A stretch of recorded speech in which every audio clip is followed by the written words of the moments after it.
பரிசோதித்து பார்க்கும்போது அவருக்கு வந்து ஹார்ட்லாம் நல்லா இருக்குது, மற்ற எந்த ப்ராப்ளம் பிபி வைட்டல்ஸ் எல்லாமே நார்மலாக இருக்குது. ஒரு தலை சுற்றல் வெர்டிகோன்னு சொல்லுவோம், அது கொஞ்சம் பொசிஷன் சேஞ்ச் ஆனோடனே கொஞ்சம் தலை சுற்றல் வந்து மயக்கம் வந்திருக்கு, அவ்வளோதான். மற்றபடி இப்போதைக்கு நல்லா இருக்கிறாரு, நல்லா சாப்பிட்ருக்காங்க, நல்லா ஸ்டேபிளாக இருக்காங்க, அப்சர்வேஷனுக்காக இருக்காங்க. அநேகமான ஒரு 2 to 4 hours கழிச்சு அவங்க வீட்டுக்கு கிளம்பிடுவாங்க. இந்த திடீர் மயக்கம் வர்றதுக்கு என்ன காரணமாக இருக்குது?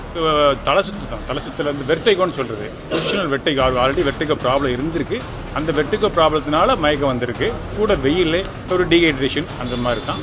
இப்போ ஃப்ளூயிட்ஸ் போட்டிருக்காங்க, கொஞ்சம் ஃப்ளூயிட்ஸ் எடுத்ததுக்கப்புறம் கொஞ்சம் ரெஸ்ட் எடுத்ததுக்கப்புறம் நல்லா இருக்கிறாரு. எமோஷனலாக பேசும்போது இந்த மாதிரி ஏதாவது வரதுக்கு வாய்ப்பு இருக்குங்களா? எமோஷனல் எல்லாமே ஒரு கான்ட்ரிபியூட்டர் தான் வச்சுக்கோங்களேன். மோர் ஆஃப் டீஹைட்ரேஷன், அது பொசிஷன் தான். இது எமோஷனில் ஹார்ட் ப்ராப்ளம் அந்த மாதிரிலாம் அவ்வளோ இது இல்லை. மெயினாக வந்து இது பொசிஷனல் வெர்டிகோங்கிறது எல்லாத்துக்குமே வரக்கூடியது.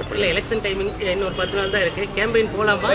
இப்போ ஆஸ் மருத்துவராக வந்து நாங்கள் வந்து ஒரு 24 hours அப்சர்வேஷன் வச்சுட்டு எங்கள் ரெஸ்ட் எடுத்து தான் சொல்லுவோம்.